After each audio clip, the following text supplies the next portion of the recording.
because there were two conceits that our leadership class had when it came to globalization. The first is assuming that we can separate the making of things from the design of things. The idea of globalization was that rich countries would move further up the value chain while the poor countries made the simpler things. You would open an iPhone box and it would say designed in Cupertino, California. Now the implication, of course, is that it would be manufactured in Shenzhen or somewhere else. And yeah, some people might lose their jobs in manufacturing, but they could learn to design, or to use a very popular phrase, learn to code.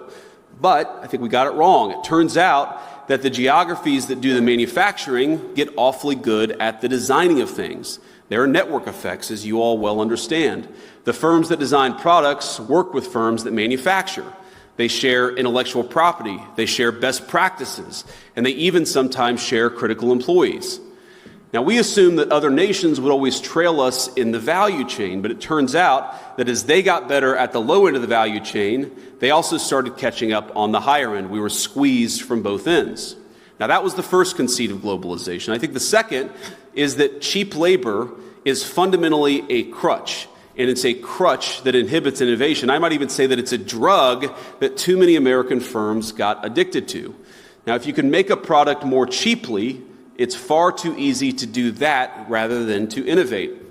And whether we were offshoring factories to cheap labor economies or importing cheap labor through our immigration system, cheap labor became the drug of Western economies. And I'd say that if you look in nearly every country from Canada to the UK that imported large amounts of cheap labor, you've seen productivity stagnate. I don't think that's not a total happenstance. I think that the connection is very direct.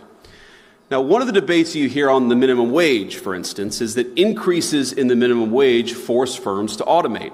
So a higher wage at McDonald's means more kiosks. And whatever your views on the wisdom of the minimum wage, I'm not going to comment on that here. Companies innovating in the absence of cheap labor is a good thing.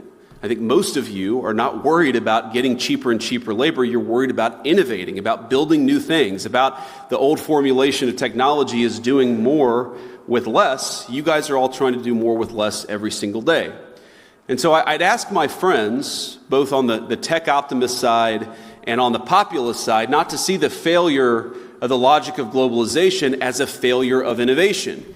Indeed, I'd say that globalization's hunger for cheap labor is a problem precisely because it's been bad for innovation. Both our working people, our populists, and our innovators gathered here today have the same enemy. And the solution, I believe, is American innovation.